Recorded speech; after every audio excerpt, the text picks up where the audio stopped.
Welcome to Book and Lounge. I'm your host, Jacqueline. In this episode, I'm joined by Katrina and Taiwo to discuss the complexities of modern day life, relationships, and friendships through the lens of Diane Evans' novel, Ordinary People.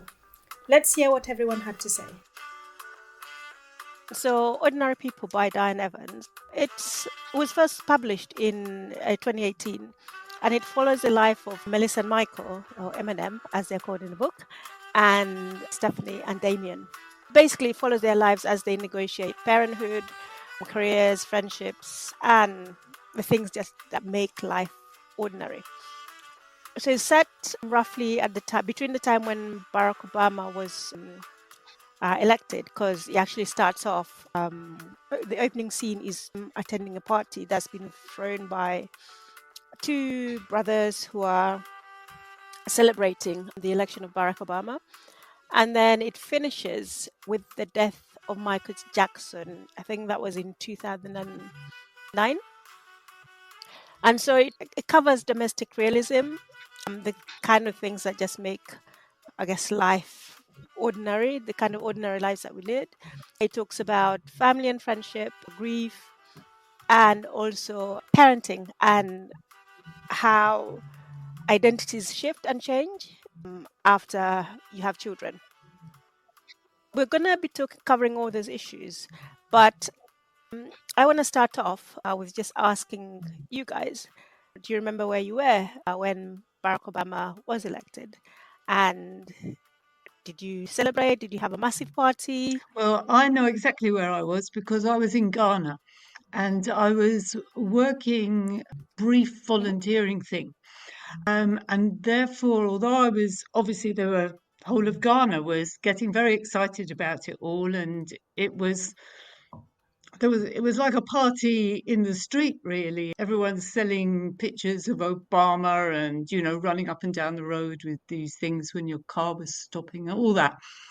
But what was fascinating to me was because I was in this volunteering thing as a rather old person, there were all these young kind of gap year people, some of whom were American, white, I should add for that, who really didn't understand why everyone was so excited, which was really quite interesting. They obviously just thought the world is fair and people just voted for him because they liked him that year. And what's surprising about it? It was really bizarre how they couldn't get it. Interesting. So the Mm. whole racial Well, element of it, they kind of it went over their heads. yeah, no, it That probably is, isn't. yeah. That, you know what, that's actually not surprising. Now I think that's not surprising. And I think maybe in the past I may have been surprised, but having joined my workbook club, now Mm. I know Well, Yeah, I'm not I surprised and I was can see. surprised because, well, I was excited, because of my life up to that point was obviously rather different from theirs. But it was quite an eye opener how they just took it. He was another candidate and he'd won. So there you are. maybe they're living in a post-race world. Maybe that's what it is. I was just Well, wondering they whether. thought they were. They thought they were. Maybe some of us thought we were, but we found out different later, didn't we? Yeah. I was just wondering whether it was a case of them walking in their privilege, or whether it was more a case of living in a kind of a bubble. I think, it's a big conversation, really, isn't it? But I think for white people who sort of liberal types, but they don't actually probably mix. I don't know how to put it, but I don't think they realize. They really don't have the experiences that you guys have to recognize where you're coming from.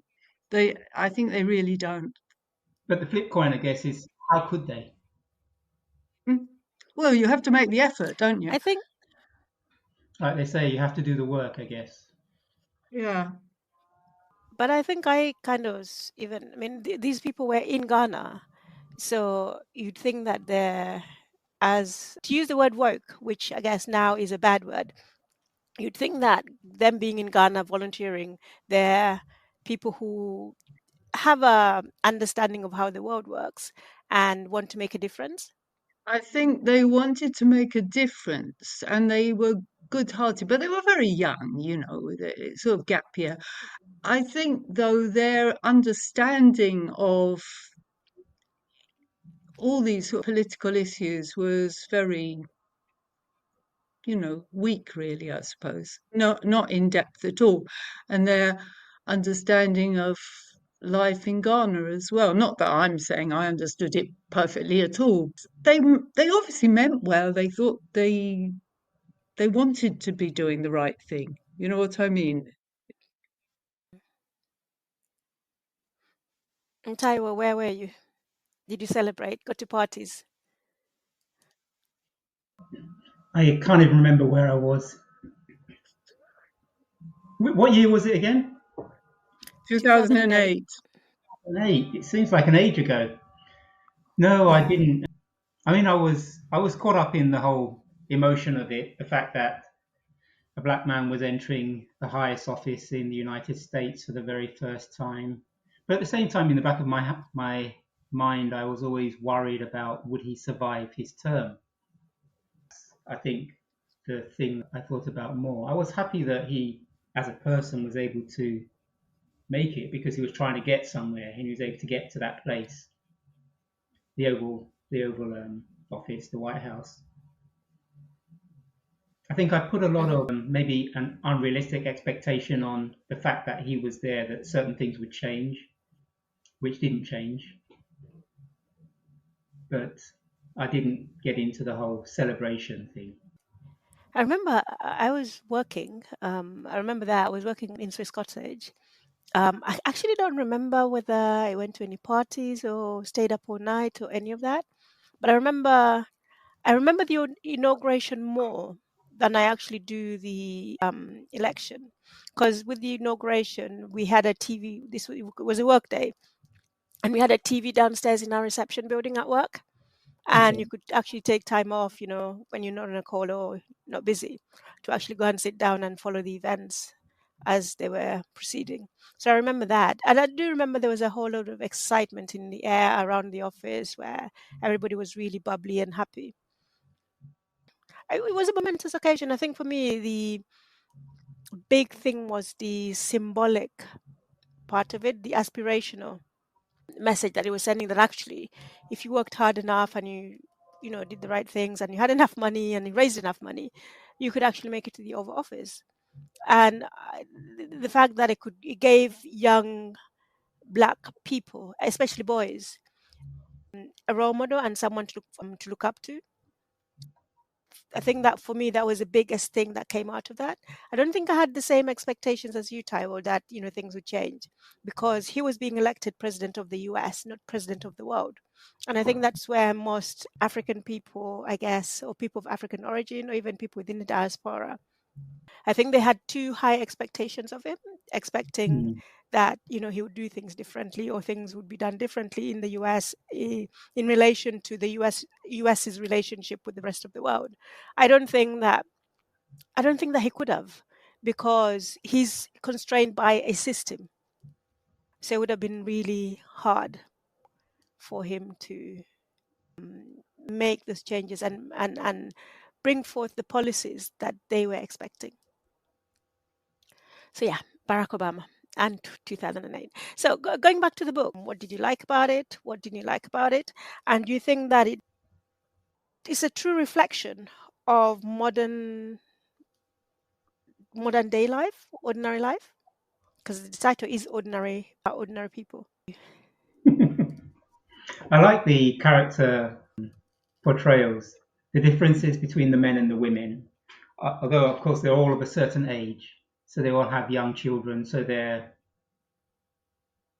young adults. I'd say young adults, So not can yet we just talk about the characters? So we have two couples. two couples. Yeah, one mixed and one. Well, I think they're both mixed, aren't they? Because Eminem, Michael is of Jamaican origin, and what's her name? Melissa. Melissa is. dual heritage, isn't she? She is, yeah. Nigerian and is it English? I think so, yeah. And then you've got the other couple, Damien and Stephanie. Stephanie is white British, I think, and Damien is Caribbean origin, isn't he? I think. Yeah.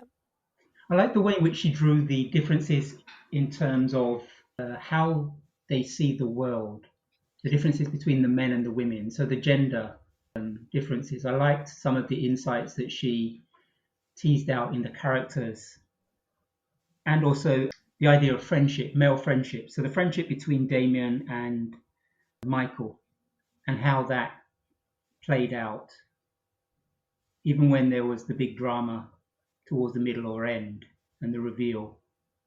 Still, they kind of reached a kind of, I don't know whether you call it an equilibrium. I mean, they recognized they were not going to be friends anymore, but they didn't kind of have a big bust up. I found it easy to read, so I enjoyed it. I'm not sure that I would necessarily read another of her books, like A House for Alice. I'd be much more inclined to listen to it if I could get it on audio Hmm. rather than sit down and read it. Although that being said, I mean, it wasn't a hard read, and I like things that are quite engaging, as this was. I don't know, what else can I say? That's all I say. I mean, it was okay. I mean, it wasn't something that would kind of set my world on fire in some way that I'm enthusing, over the moon over. But it was okay, well written, engaging, and the pacing was pretty good because it kept me moving along. Okay. And Katrina, what did you make of it? Well, I liked quite a lot of it. I wouldn't say it's the kind of book that, I wouldn't be drawn to reading about two couples having an ordinary life. The writing I really liked. There was a little phrase talking about basically talking about the difficulties of maintaining your romantic relationship when you've got the children, where it said something like true adulthood revealed itself as a limp grey dressing gown or something like that, and it just tickled me, some of these little turns. I also thought that some of her descriptions of the baby beat group where the was hilarious, because I mean I've been to things a bit like that, and I could really appreciate how she drew it. And other of these sort of things about babies, I thought she did quite well.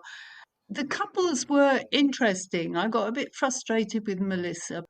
I was a bit unsure about this whole ghost business that was going on, and I wondered what you all thought of that. So maybe you'll say later. I felt like it was a bit unnecessary, really. I didn't know if we were supposed to think she was in some sort of depression or what was going on. But anyway, overall, I found it entertaining and interesting to read, and I did like some of the language that was used to describe things. It's a book, I think it really, really does live up to its title. It's just describing the life of ordinary people and how they live their lives. So there are certain aspects of it that I really enjoyed, and then there's certain aspects of it that I found frustrating. If we start with Melissa and Michael's relationship. So Melissa and Michael we meet them when they have a son, no, a daughter, sorry, and then they're pregnant, and then Melissa's pregnant, and they're moving house, and they move from northwest London to South London. And we basically follow their lives as they're living in South London. And Melissa has given up her job because she has to stay at home and look after the children. Michael continues to work. And then I found it fascinating how the author describes the dynamics of their relationship, how Melissa becomes very resentful because she's given up her career Although initially she was quite excited because she was going to be able to work from home and she was going to be a freelancer. And then she realized that actually with having children, things are not as easy as she expected them to be. And she doesn't feel that Michael is supporting her enough with the domestic side of things. He just gets up early in the morning and goes to work. And she doesn't seem to appreciate, I guess, things from his perspective because she's so frustrated by the things that she has to put up with at home, looking after the children, taking them to school, bring them home. And then because of that, she then becomes very distant towards the relationship, her husband. So actually her partner, they're not even married yet. They've been engaged 13 years, but they're not married. She becomes very distant. And then that affects the dynamics of the relationship. So I like how she described the whole scenario and how things actually develop because of parenting, having children, and how that changes life. And I think that was a very realistic portrayal of relationships and living with someone, and how through the years, as you get more familiar with the person, the dynamics of the relationship change. And I think that was very well done. The other couple, Damien and Stephanie, Damien has just lost his father. He hasn't grieved, and he's not very open to talk about it. And Stephanie, his wife, is getting very frustrated because she's trying to get him to open up, to, deal with things, and he's just unable to. But also Damien is also very frustrated because I didn't feel that he was happy in the relationship. When they got married, they moved to the outskirts of London, whereas he's very much a London person, and so he wants to move back to London. Stephanie, on the other hand, they have 3 kids. She's very happy with her marriage. So Stephanie is very different from Melissa, whereas Melissa feels that, she is a very strong feminist woman. She feels that as a woman, you should keep your feminist ideals and still be able to work, and the husband should support you, and patriarchy should be dead by now. Stephanie, on the other hand, is quite happy to be a homemaker. So also the contrast between those two, I found really fascinating. And so as a book, I think she does that really well. The description of just ordinary relationships and how, the dynamics between men and women and how they clash because they don't see things the same way. I found that she's done that really well. Would I read it again? I'm not sure I would. Would I recommend it? I have. But I do recommend it, saying to people, don't expect fireworks, but actually, if you're in a relationship, it might help you. I can't say I enjoyed it, but at the same time, I feel that I took away from it and actually took a lot from it. So it's interesting that it had that impact. I don't know. What did you guys think about how she explored the relationship between the two couples, and also of Melissa and also Stephanie? Because they had completely different views and they saw things very differently. I felt like they were interesting and they were realistic enough. They were believable. What was your question? Say No, your I question think, again. Sorry. yeah, what you guys thought about the how she contrasted Stephanie's views on women and women's roles in society and Melissa's views, because Stephanie is very traditional, whereas Melissa is very much of a feminist, thinking that women should have it all. Yeah, I thought it was interesting the way she put it across. They were both quite believable, I felt, if maybe a little bit extreme in each direction to make the contrast so that it was, because Stephanie was like just set her heart on being the perfect mother, hasn't she? And everything in her life is revolving around these children.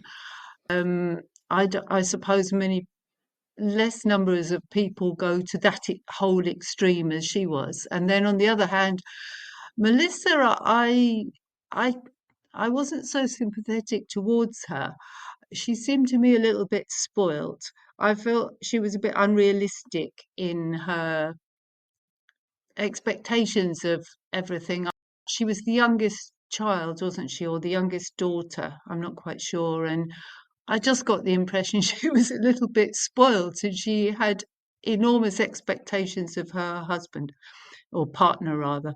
It it enabled the author to contrast these ideas, which I suppose was the point of it. Yes, I agree with what you're saying, Katrina, in terms of Melissa's expectations. They were unrealistic of Michael, but more so because the way in which they seemed to communicate. I felt that Melissa was very good on the theory of feminism. She kind of, she knew all the concepts and the great names and the schools of thought, but to actually implement it and put it into practice in real world circumstances where persuasion can be more effective than a full on outright war with Michael, for example. I felt that she didn't really get it. And also, when she communicated with Michael, she didn't seem to understand that their communication methods, they were quite different. So maybe ways in which she could try to help him become more enlightened and see things through her eyes. The frustration and the sheer boredom of just looking after two small children, and the fact that her creative energies didn't really have anywhere to go because she was not in the workplace, and how that can lead to a kind of emotional and uh, creative stagnation.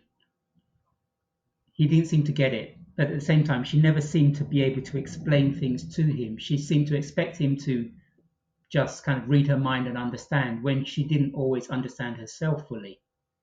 I felt with Stephanie, some people might argue that she was leaning into her power, but I felt that it was dangerous in that, okay, fine, you're this, everything revolves around your children, all well and dandy.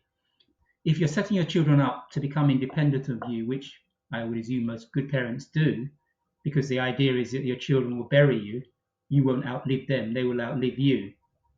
So, what happens when they are independent of you, when you succeeded in enabling them to stand on their own 2 feet? They're young teens, then they become young adults, and they leave home. Who are you then? What's your identity? When you've got no kids to rear, do you then become a foster mother, or, what is it? What more to you is there beyond motherhood and parenthood? The fact that the two men obviously approached parenthood differently to the women was quite understandable. And I feel that the author kind of gave us a bit of an insight into how they were viewing it, much more hands off. Definitely with Stephanie, there wouldn't really be much room for Damien to do a lot anyway, because, it's kind of like she'd very much own the territory. But for Melissa, I think that she would have welcomed Michael stepping up, doing much more, and being more understanding. But I don't think he could really see it, because unless you walk in those shoes, you sometimes don't really know these things unless you put in the work. And I don't really think he was. I don't know whether wasn't able to put in the work and see things from her point of view, or whether he wasn't given help to gain some kind of insight through Melissa. She could have approached it differently, maybe in a way that would have drawn him in rather than try to shove him in. Did you think Melissa was supposed to be suffering from some sort of depression? There was a point where the two men, Damien is saying to Michael how sort of Stephanie had been quite strange for a while after one of the children, and he should just have patience with all that. So I was taking it she was probably in some sort of degree of depression, not deep depression, but then on the other hand, I wasn't sure whether all this ghost thing was just all in her head or whether there was how I was supposed to read that. I still don't know what you think of that. I do agree. I feel that she was suffering from some form of depression, and that manifested in how she then presented herself and how she behaved towards Michael. And also I do agree, the paranormal, the ghost thing, the things that she started seeing, I don't think that those things were probably happening. I just think that it was her way of internalizing what she was going through and reacting to what was happening around her and her life and what her life had become. It's interesting because when I read it, I didn't read it that way. But then again, I guess my background, my church background, maybe that's what made me see that, the shadows in the corners were actually spirits, that kind of thing. I don't know. I did have a question on the paranormal, and that brings me nicely to that question. Then I think people normally turn to supernatural explanations when they're stressed or when they're going through some difficulty. I myself don't believe that these things exist, and I don't believe that Melissa was seeing, what was the name of the child? Lily, She thought basically she thought that her daughter was possessed by Lily, who was a child that was living in that house before they moved in. So she started seeing, I don't know, things on the wall. She started seeing rashes on her daughter, which she believed could have just been eczema, but she believed it was being caused by Lily. And then obviously she approached her and mum, the limp, and her mum, the limp. but the Remember the limp was an limp? accident. She had an accident. That's what caused the limp. So she But the approached. limp disappeared when she was on holiday, and then it came back again. You know. That's I just think all of that is in Melissa's head. But anyway, she approaches But her mum, yeah, and her mum asks her to hang up garlic on the door in the house, to put plantain and under her pillow, which I just thought was so strange. And then yeah, she just told well, her mum believes in spirits and bad actors in the spiritual world. So her mum believed that all these things would ward off those spiritual beings. Mike, on the other hand, just thinks a whole load of mumbo jumbo, and he can't understand why she actually believes in all these things. He believes that there's an explanation as to why all these things are happening, and so he doesn't understand when she starts finding garlic on the window or plantain under the pillow in the bedroom.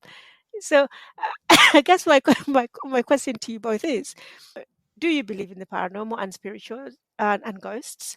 And if also, have you ever, I guess this would follow if you do believe, have you ever had a supernatural experience? I would say that I do believe in the Hmm. supernatural, as in things that are beyond our full understanding, beyond our five senses, although they say that we have more than five senses anyway. I guess for someone who's coming from a church background, the whole idea of the spirit world, so the world of the unseen, and that it exists is something, well, I guess the Bible would talk about it, wouldn't it? Demons and whatnot. I don't know about ghosts, but yeah, the unseen world, basically. I felt the way in which I read it was that the things that she said that she saw, that she actually saw them. But I felt that the whole theme of the supernatural wasn't particularly well handled. If you're going to make it into a character, it wasn't a well developed character. It would have been better to have been stillborn and just pushed to one side. And I felt that the role of Alice as an older generation African trying to give some kind of spiritual advice to her Melissa. daughter that's grown up in the West, I felt that that was handled poorly. It didn't make any sense to me. If it had been explored maybe in a more nuanced way, then I could have maybe understood it much better. You actually do believe that these beings exist? I don't know if you listen to the podcast or BBC Sounds, if you listen to Uncanny, it's a show about people who've had some form of paranormal experience. And it just varies from aliens to ghosts to hearing things. So these are people who come on the show who've had these experiences. And then on the one hand, they have an expert who just explains it away with science. And then on the other hand, they have someone who actually believes in these things, who then tries to explain why these things are happening. So do you then believe which side? You wouldn't be on the side of the scientists, I guess. You'd be on the side of the person that actually thinks that people can see spirits or hear spirits. And I think I'd lean more towards the side of the fact that some people can experience certain things. As to the explanation, I don't entirely know. I wouldn't be keen on the whole idea of searching for these things because I'm trying to understand what's the motive behind it. Is it because you're Mhm. curious? And how will you ever satisfy your curiosity, especially if it's something that maybe you're not supposed to know entirely because there's more to life than meets the eye? Mhm. Some people would say. Yeah, I guess I'd lean more towards there is something there, but maybe you're never going to understand fully what that something is.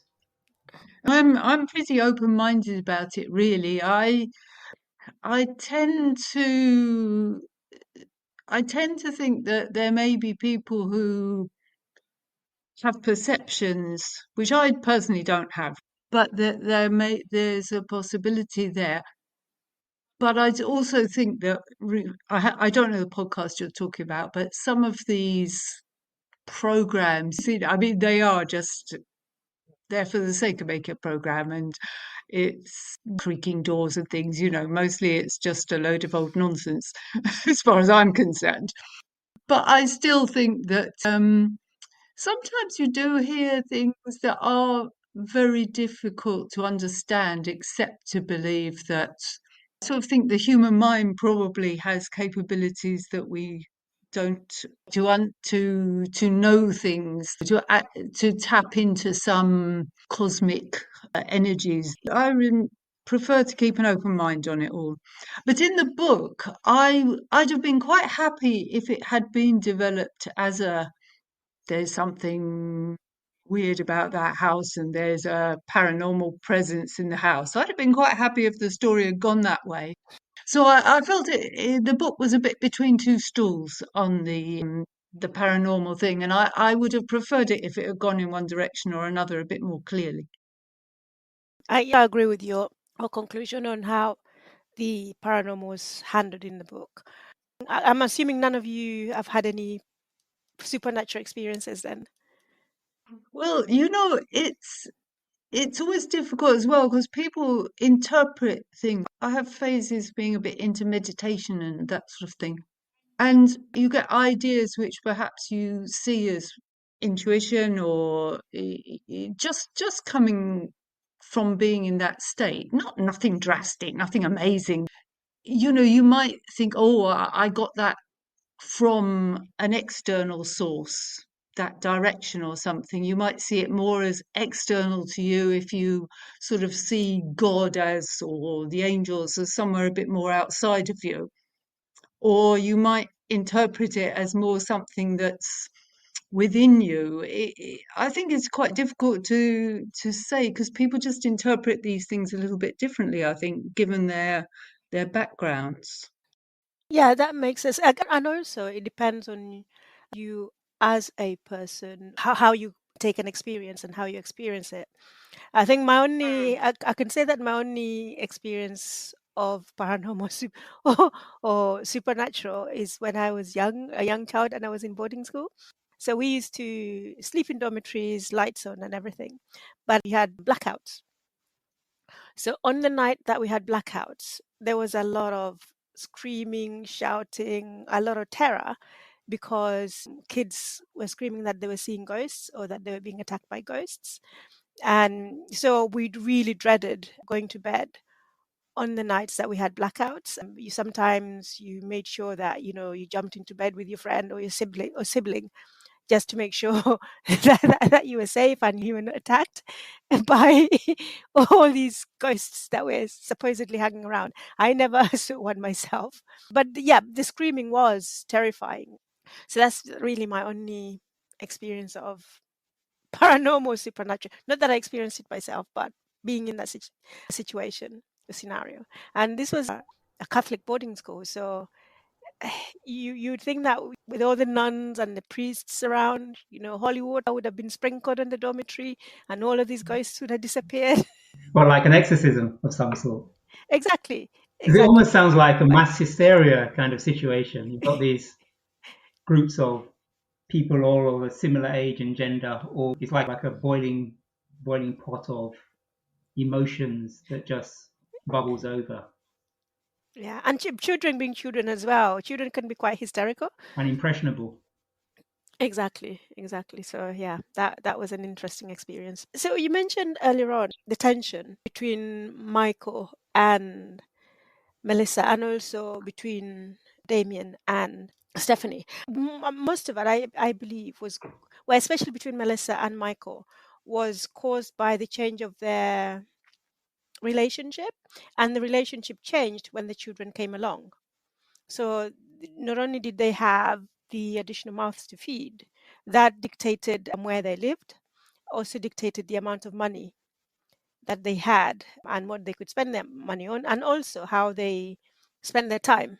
So I just wanted to kind of touch on how parenthood changes people's identity and the roles that they play within a relationship, and how becoming a parent can shape somebody's priorities and ambitions. How do you think parenthood and being a parent changes people?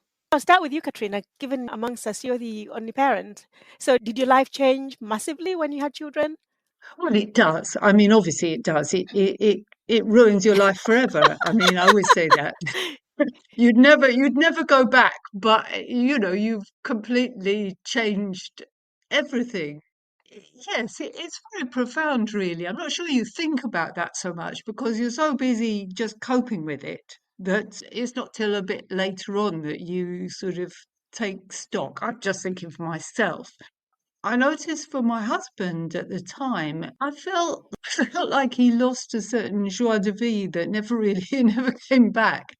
I think just the responsibility of it, of so much wanting to do the best and feeling responsible, that I think it put, if I'd known how much it would sort of weigh on him, I'd have thought more about it. Because I didn't feel that myself. I felt more like you'll always soldier on, you'll muddle through regardless. And I was 30 when I had my son, my first one. I was delighted to get away from work. It was absolutely lovely to be able to just get up, decide what you're going to do, and do it. Because my work situation, we had lots of multidisciplinary team discussions, and in order to do anything, you always had to consult with a whole range of people. It was such a pleasure to just not have to do all that. So I didn't struggle with Melissa's issue at all. In the book, some of Melissa's problems is that she's trying to juggle work and raising the children. You've just said that you were glad not to be able to go to work. So I'm just curious, how did you fill your days, and did you feel that the other problem is, I think what I've heard from parents is that they just want to speak to an adult after a while, because everything's around the baby and you're just surrounded with baby and baby talk and other mothers who have babies, and all you're doing is talking about babies. So they kind of at some point want to get away from that and just have an adult conversation. And when the husband comes home, they don't necessarily have that. So I just wondered how it was for you. Did you feel that you had that balance? It's not forever, is it? You have a small child, but they're growing all the time. And I'd already been in work for since I was 18 and in a successful, to my, as far as I was concerned, I'd got to a position of a little bit of responsibility. So I I don't know. I just felt like I was happy to have the child. It was a nice thing for me. Yeah, you can say about the adult discussions and everything, but they'll come back. It wasn't something that weighed on me because you're so busy anyway. You're tired. It is tiring. I mean, I took my child as my new job, but I did. You don't think it's going to be forever. You're going to be back into work at some point in life, or at least part-time work or whatever. perhaps it depends how much you've planned or you wanted. I wanted children for a long time, but I'm not the sort. I don't believe in just having them. Believe in it's a good idea to get the right person to have them with, and then you both have to sort of agree that the time is right. But everybody's different, aren't they? Everyone's different. Yeah, what I took from the book is that your roles or your identity kind of changes. You become parent, you have all these extra responsibilities, making sure that, well, the children are fed, clothed, housed, taking them to school. And so you tend to lose yourself because your life revolves around children. Unless you can get childcare, all these nights when you used to go out and have dinner and, just have fun, it's pretty much nearly impossible. And in a way, I can understand why Melissa in the book was resentful, because she'd lost the kind of life that she was living before. She was completely someone different, doing completely different things, and not necessarily fun things. I mean, she didn't approach motherhood in the same way as Stephanie did, for example. For her, being a mother and having children was her reason to live. Whereas Melissa, on the other hand, yes, she did want children, but actually, for her, that wasn't her reason for life. And also, I felt that it had an impact. It has an impact on the guy as well, because you now have this sense of responsibility. You have to go out there, work, bring in the bacon. But at the same time, when you do come home, you also have to relieve your long suffering wife who's been at home with the kids all day. So you've worked all day, but also now you have to come home and then help out with all the other things that your wife didn't get around to doing. And so at the end of it, you're both just completely tired. So I do feel that having a child does change who you are and your identity. And actually, I feel that if you don't work at it, it affects relationships, as we see in the book. Yeah, I would agree with you completely. Of course it changes you, but then you're changing all the time, aren't you? Life changes you. After all, if you're a couple that doesn't have children, that you have to work out why are you staying together as a couple? What is it all about? That Ah, so you so also you so comes. so you think that having children is the only reason people get together? Oh no, of course it isn't. Of course it isn't. But what I mean is that relationships over a period of time always change. Hmm. And having children, it's a very traditional way of changing your relationship and building it together, or not, as the case may be. But it doesn't alter the fact that if you don't have children, you still are on a trajectory where you've got to develop your relationship, Hmm. and you will change over time because we all do. I mean, if you took the idea that if you don't have children, you're going to carry on living an exciting life together, I think that's unrealistic as well, isn't it? Because things will always change. I agree. I don't think that a relationship 3 years down the line is going to be the same relationship that you had at the beginning of year one, for example. Because year one, you're still trying to get to know each other. You're still discovering who you are, who the other party is, how compatible you are. Whereas in year three, you've learned all of their bad habits. You've learned all of their bad habits. You've learned what you cannot live with. You're arguing. And I think at some point you accept whether or not you can live with the bad things about the person and what you can and cannot compromise on. I don't think just you individuals changing has the same impact on people's relationships and identity as having children does.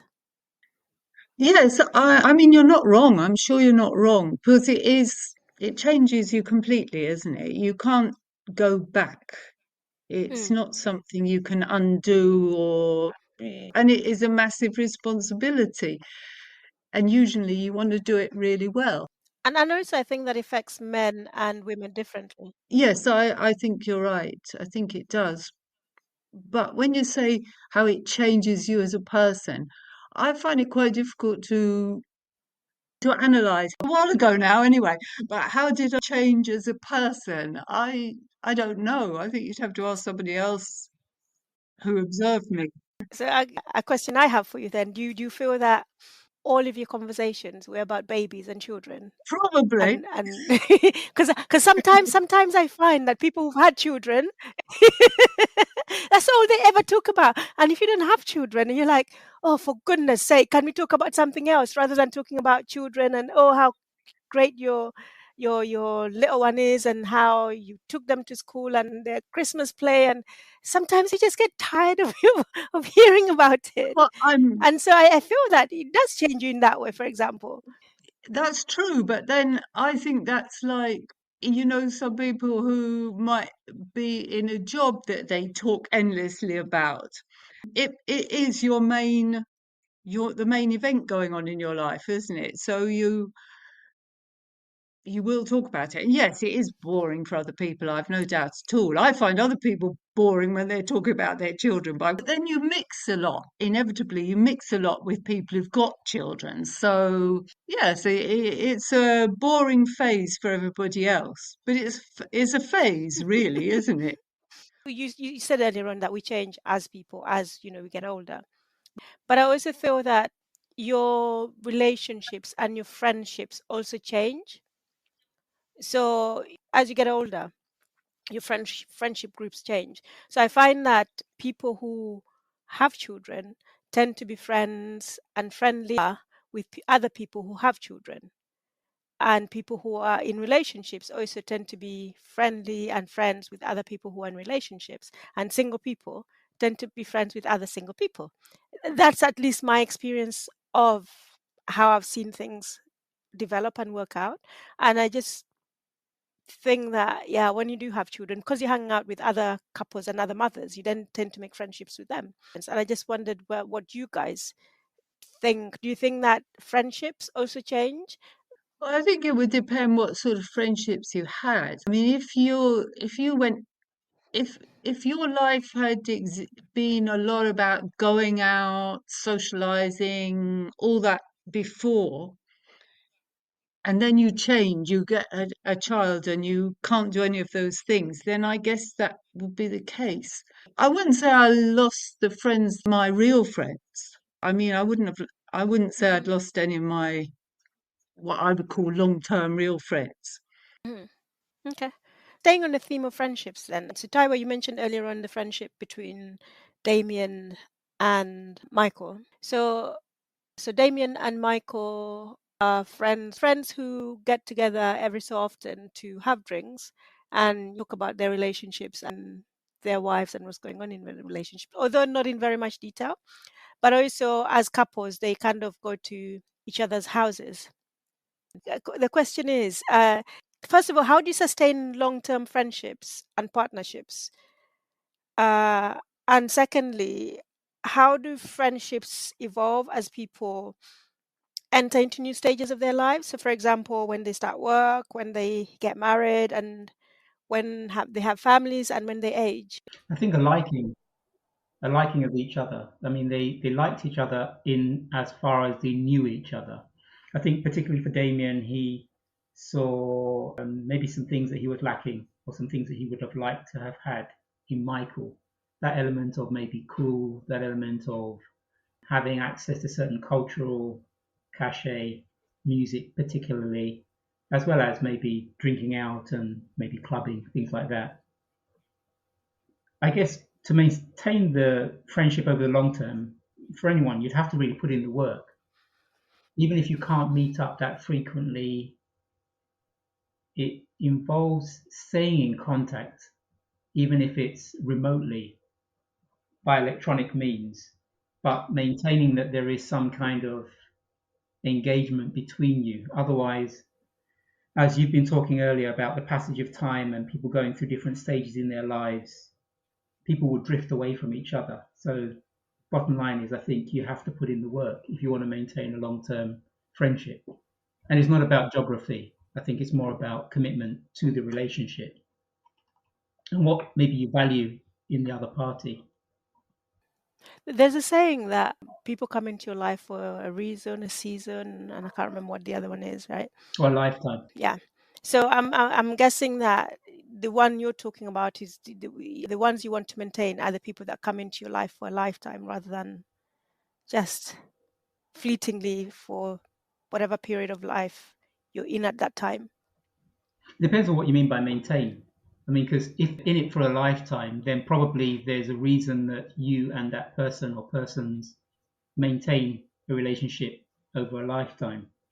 But even for people that are there just for a season or for a particular reason, something particular and specific, if you're open to learning, I guess you can learn from having that relationship with a person, particularly when you cast your mind back and you consider what you may have gained or what you may have learned from being in that person's orbit and vice versa. But I think also, just to add on to what you just said there, I think it's also a two-way thing because I feel that, yes, it is all well and good wanting to maintain the friendship and the relationship, but sometimes if it's just one way, it can be quite difficult if you feel that you're the one that's always making the effort to maintain the friendship. So I feel that it has to be something that's wanted by both sides. Some people just give, and I think after a while they just get tired of giving, and then the friendship kind of fizzles out because the other party actually never made any effort to keep that friendship. Yes, I completely agree with you on that because I think I'm quite good at keeping in touch with people over a long time. But if I find I'm always the person initiating that, I will stop because you don't enjoy it, do you? Or if you every time it's you who makes the effort, and even though if the other person says, "Oh, I'm so glad you're blah blah blah blah blah," you think, well, if you haven't got the time to pick up the phone or whatever it is, then I stop because it's got to be two-way, hasn't it? Yeah, I agree. Absolutely agree Isn't there. it, isn't it in some ways the point of it, though? The fact that when you recognize that you're the one that is the active party and the other person is quite passive, and you come to that realization because you've been putting in the work over a period of time, and the other person seems to be coasting along quite passively on the back of your work, then you have a decision to make, don't you? Is this really a friendship, or is this me running after this person all the time? And if it is me running after this person, why am I doing that? And you may want to just let it go and let it drift and let it die naturally. Yeah, but also I feel like when that happens, I feel sometimes that it's a bit of a loss, especially if you've known the person for quite a long period of time and you've gone through some really great experiences. So I feel that sometimes as people, I guess we try and maintain those friendships because of the experiences that we've had together and what we've gone through together. And then when you do lose it, it feels like quite a huge loss. But isn't that life? Isn't that what life is about? Loss as well as gain. It is, I guess. Ordinary lives. uh, what is the longest friendship that you've had, and how long? Well, I'm still friends, and it's probably one of my best friends. Although we don't talk every week or anything like that, but we've always kept in touch with somebody I met at school when I was 11. So Oh that's long, wow, yes, isn't it? that is very long. Yeah, that's it's nice though, isn't it, It's very to nice know someone for that long? because it becomes almost like, well, this is how I see it anyway. It's like with your own family, people, you're very relaxed, the good and the bad, as it were, and you feel accepted either way, or usually. Hmm. It becomes like that, doesn't it? It becomes that sort of a friendship, really, I think, that you can pick Yeah. up, and you don't need to see each other all the time, but when you do, you just pick up from the same place. It's nice. You're just picking up on the one thing you said there about family being relaxed. I don't think I don't think that is in all families because I actually sometimes feel that I sometimes wish I could choose my family because my friends I feel much more relaxed with some of my friends than I actually do with my family, and so I feel like yeah, Well, I was, there are caveats, aren't there? absolutely. And sometimes families change in unexpected ways. That is true It's, too. How about you, Taiwo, friendship-wise? How long? And also, some family members you kind of keep a distance, don't you? You love them from a distance, Yeah, and you just accept that, Or was it Maya Angelou? Was it Maya Angelou that said it about when people tell you who they are, you need to, I think something like that. need to believe them. Yeah. But it can be hard to accept, especially You when mean they're, family? with family, especially when they're, you have the same parents, and you're thinking, but why would you, do this to me? We have the same mother and father. Why would you see me in this way? But hey, I think the longest friendship I have is 20 something years. Someone that I used to work with, who we still meet up. I'd say in a 6 month period, probably maybe once or twice in a 6 month period. That's long, and that's good. And as you said, Katrina, Have you both changed a lot during that time? yeah, And has the nature of the friendship changed at all? how has the friendship changed? Well, he does a lot of traveling anyway. So, but as Katrina was saying about you pick up from where you left off without the need of, oh, you haven't been in touch with me, that kind of, there aren't those recriminations. Yeah, I guess Mhm. that passage of time thing, isn't it? He's grown older, I've grown older. You kind of, you just shrug and say, okay, let's catch up. I don't know. I think my oldest friends are the ones that I met at university. So we still have a WhatsApp group with four of us in it. But I think I've lost a lot of friends along the way, and some of them I think I would have liked to keep, like the friends I went to high school with, one specific friend. But as I was saying earlier on, I found that I was the one constantly making the effort, and then when we did get together, when we talked, it was all about her, and she never really made any effort to ask, what was going on in my life. So eventually, I just cut ties and didn't phone her, and she never phoned me. So the kind of friendship kind of just fizzled that way. Really, yeah, I have another group of friends that I worked with, and for some reason, we're still friends. And it's just so bizarre. When we work together, we never go to each other's houses, but actually now we do. So it just feels like, really strange that when we were working, it was just like, we're work friends. And then I think only two of them are still working in the same company. The rest of us have left. But actually How many now, of you all together in that group? six. That's quite a big group. Yeah, yeah. So earlier on talking about loss and grief, I have friends who have seen me through very difficult times, and through one thing or the other, we've kind of lost touch or we've drifted apart, and I feel there's I guess I feel the loss for those relationships, because they were there for me at a time where I really needed someone, and they gave me what my family couldn't give me at the time. So I feel that I haven't had the chance or the opportunity to repay their generosity and their friendship and be there for them, because It we've doesn't mean that drifted. you haven't paid it forward, though, does it?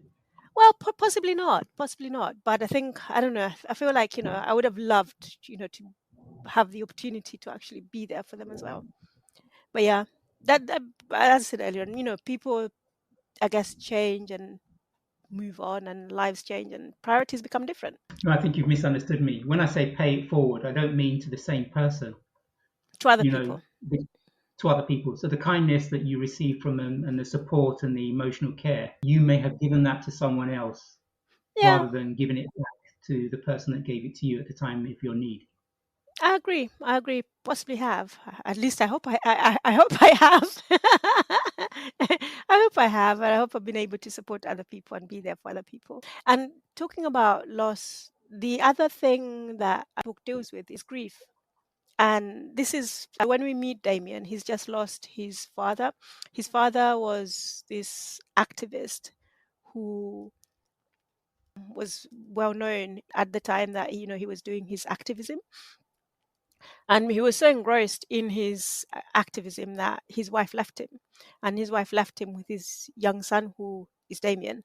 And then he gets into another relationship, and then that partner also leaves, because he is incapable of being in relationships. He's just too wrapped up in his activism. And so that affects Damien and how Damien grows up as a man. So when we meet him, his father's just died. He's struggling to mourn for his father. I mean, they didn't have a close relationship. He called him by his first name, Lawrence. In the book, when we meet him, he's just trying to digest how he feels about, losing his father. And it's towards the end that he starts somehow beginning to deal with it. So that made me think about grief and how we experience grief. How do you think culture and family expectations shape the way we experience grief? Family expectation can, to a large extent, be based on the culture of the family, can't it? Hmm. The culture, not just in which they find themselves, but the culture in which they have grown up. So, coming from maybe a non-Western culture, you might have places where to grieve openly, to grieve loudly, to grieve publicly is the expected way to grief, of showing grief, even if it's not genuine. I remember watching this film called On Becoming a Guinea Fowl, and it was Is all it good? about, yeah, it's good. Yeah. It's sort of, I've watched it twice now. Where? East London Sorry, Film sorry Festival. sorry to interrupt this long conversation on grief because someone recommended it, and I couldn't Oh, find did where. they? Yeah, I couldn't find where to watch it. It was only showing on the night that I couldn't make it. Okay. Was it an actual cinema? Yeah, Oh, okay. yeah. I've watched it in a community hall, and then the first time was at East London University in their Stratford campus, which was, they have a purpose-built, well, they have a number, I think, probably cinemas or lecture halls or whatever you call them. Hmm. But anyway, it's set in Zambia, I think. Is it Zambia or Uganda? I think it's Zambia. Well, someone told me Uganda, but when I saw the trailer, I don't think it's Uganda. I think it's one of the Southern African countries. Yes, it's definitely one of the Southern African countries. But anyway, I mean, this wealthy family, when the uncle dies, the way in which they mourn, they have the professional mourners, and the uncles are there too well, but the way in which they're expected to mourn and the way in which they provide food and alcohol, you see the uncles in quote, coming out of the woodwork like no man's business. And there's a great expectation. These young women, they were asked, it's like almost like having a waitress. She'd take an order from the uncle, and the uncle said, make sure you put a certain type of meat or whatever, make sure you put some extra onions or, they're crazy.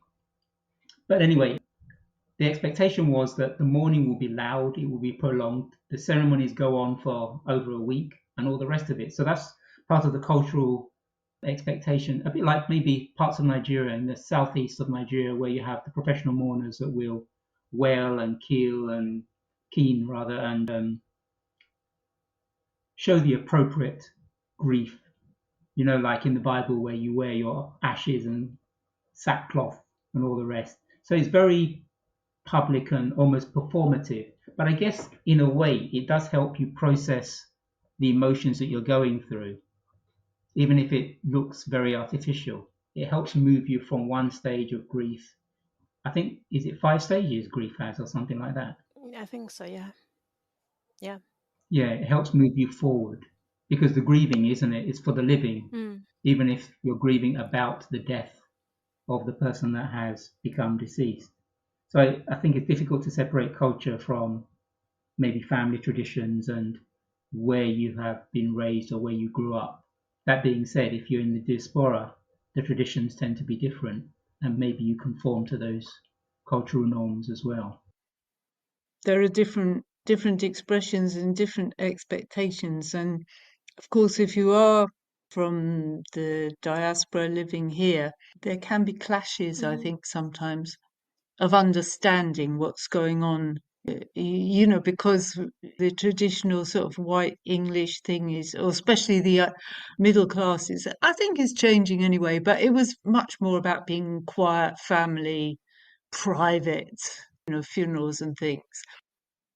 Somebody where I was working in Hackney, most of the people there were the black community in the place, but there was a young white man whose family came from not Norfolk, Suffolk, I think at the edge of Suffolk and Essex anyway, so well deep into beyond Essex. Well, very unfortunately, he committed suicide. And so the funeral was to take place at his family's. This big contingent of black people from, mostly black people from Hackney, all made the effort, arrived up in this small place in Suffolk. And the family, I mean, I think they appreciated it, but they were absolutely surprised to see this great contingent of people who felt it was very important that we attend and mourn and pay our respects and all the rest of it to them.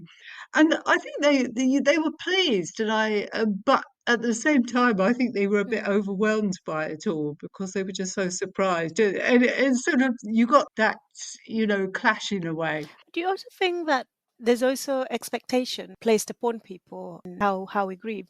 So back in the day, in some Indian cultures, the woman had to throw herself on the fire where her husband's body was being burnt. In Uganda, you shaved your hair off, and then in some cultures, you wear black for a certain amount of time.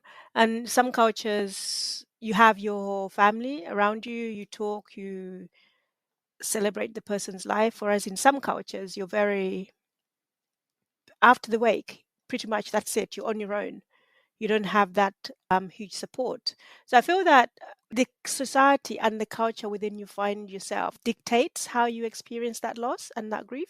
If you have people around you, you're continuously surrounded by people, especially in the first year, I think maybe you have I don't think better is the word to use, but I think you still have a better experience than someone who's just in isolation, like Damien found himself, although he had his wife was just constantly just getting him to talk. Whereas sometimes you just need someone there to just to be there, to let you talk when you want to talk, or just hold your hand and give you a hug. That's all you need sometimes. In Damien's case, it's just coming to my mind how you mourn for somebody and how easily it is to process and go through that mourning. I think it depends quite a lot on the relationship you had with them while they were alive. And isn't that what's underlying to a certain extent with Damien? Because he's obviously was quite estranged from his father. It's your relationship before the death that will also determine a lot of how you grieve and so.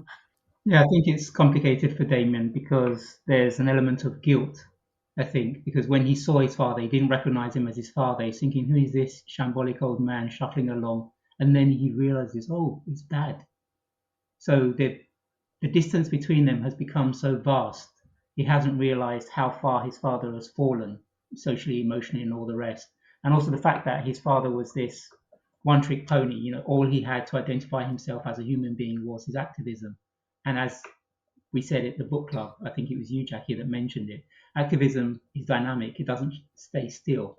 So the way in which activists have been fighting the good fight or whatever had changed over time, but he hadn't really changed with it. So he was like a relic or a prehistoric kind of dinosaur from the good old activism days, free Nelson Mandela. But who are you when Nelson Mandela has been freed?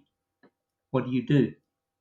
So there's that element of guilt, but there's also an element, I think, of maybe underlying vestigial anger, because Joyce from Trinidad, Damien knew for a fact, had it worked out with Joyce from Trinidad, his life would have been very different. His So, father's life certainly would have been very different, so can you but his father explain never. who Joyce from Trinidad is? Joyce from Trinidad is someone who had an interest in Lawrence, Damien's father, and who would have been that great power behind the throne, that Proverbs 31 woman, the one that would have really made him the man that he had the potential to become. But he couldn't see that he needed her so much more than she needed him. But they would have been good together. But he didn't allow it to grow and thrive. He didn't nurture what could have been a fantastic relationship. And so it died because she left. But while she was with Lawrence, Damien's father, Joyce took Damien under her wing, and Damien could see the difference that a woman such as Joyce made in the life of their household. So I think there was an element of anger at his father because he could have seen how he saw the potential of what could have been for their family unit, which was just dashed to one side because of the way his father had this kind of tunnel vision.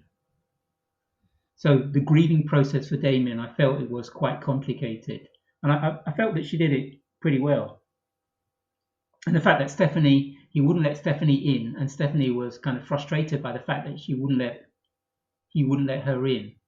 But rather than her just letting him know that she's there for him and accepting that if you're going to let me in, you will in your own time, and if not, that's your prerogative.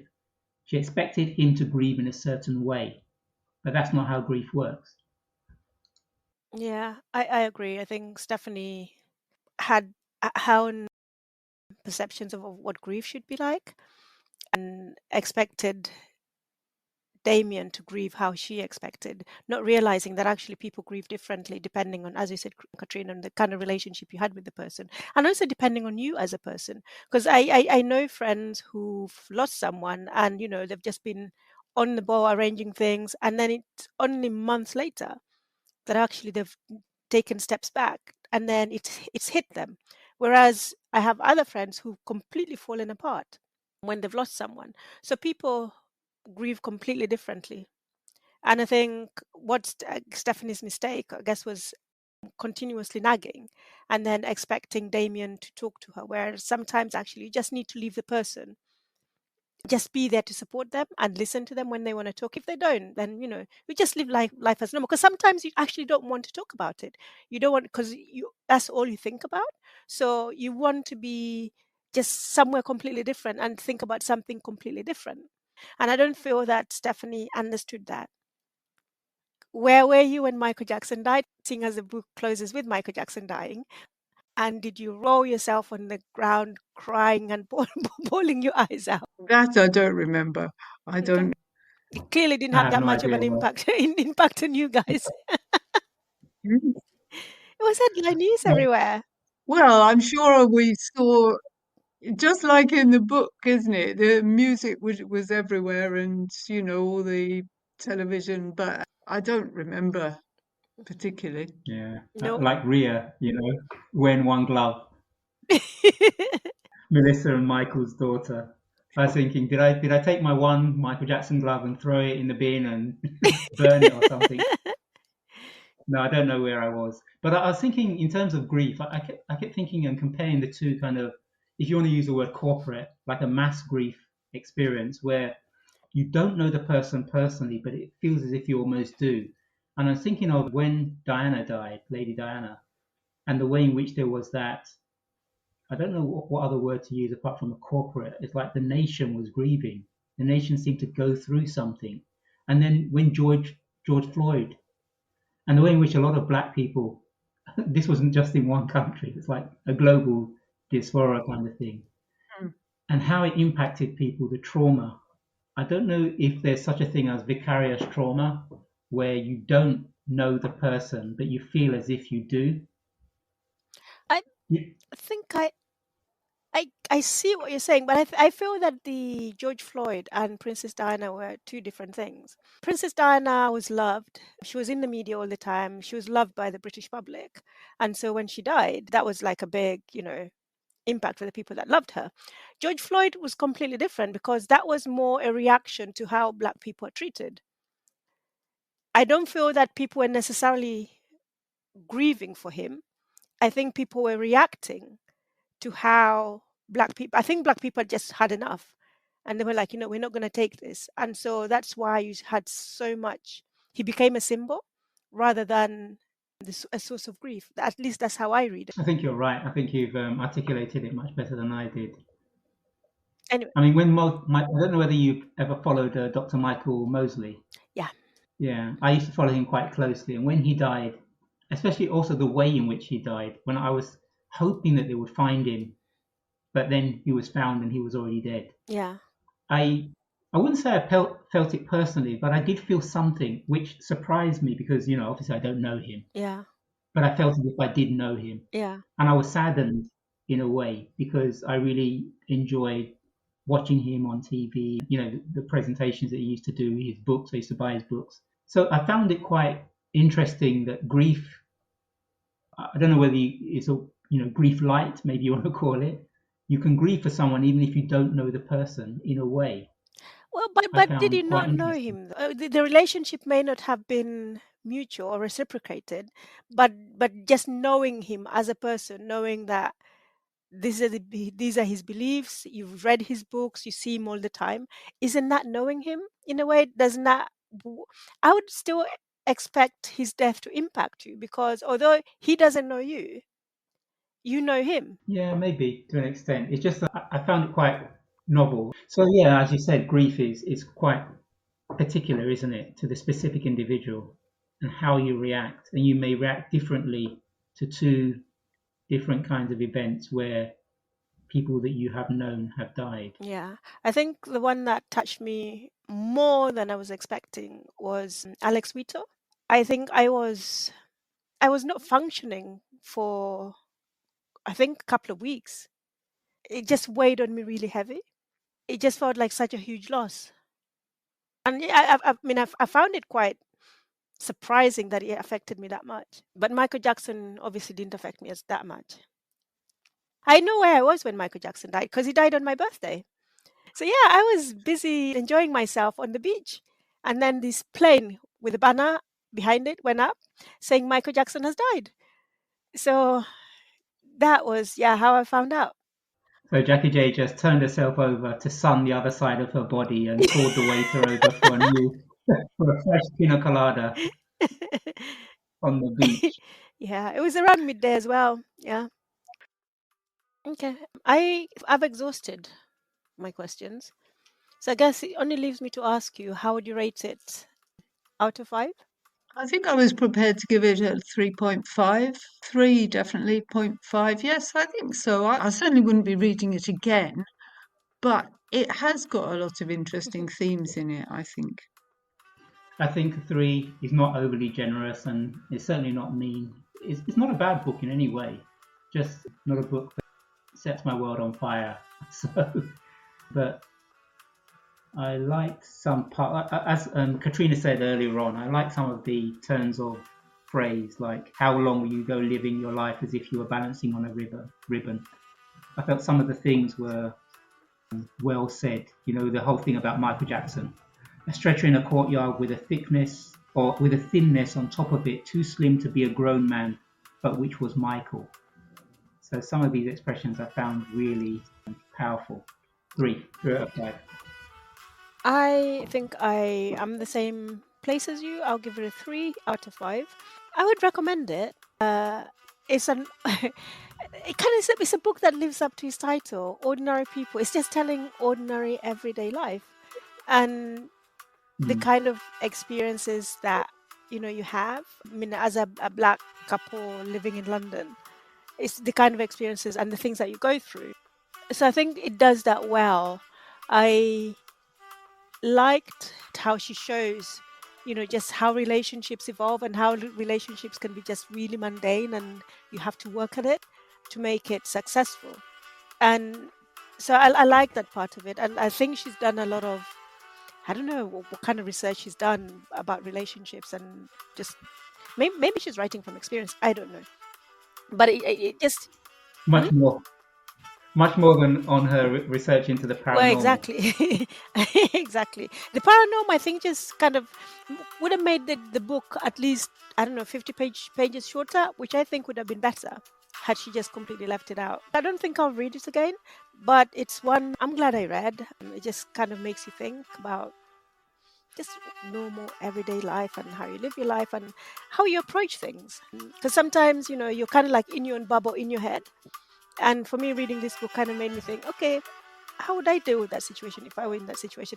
And would I be like Melissa? Because I did not like Melissa. I'm like, okay, now I have to think and make sure that if I ever found myself in that situation, I'm not behaving like Melissa is behaving.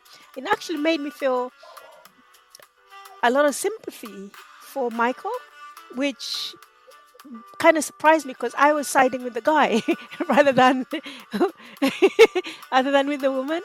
So yeah, it's a book that makes you think. And anyone in a relationship or just going through normal, ordinary, mundane relationship issues, I'd recommend it. And also the ways in which both Michael and Melissa, Eminem, how they both dealt with the discovery of infidelity. I felt that was, I agree. yeah, that's it, eye-opening. The contrast between the two of them was very interesting. And on that note, we will stop there for today. Thank you guys as always for your time. Have a great rest of the evening. And thank you listeners for tuning in. Until next time, goodbye.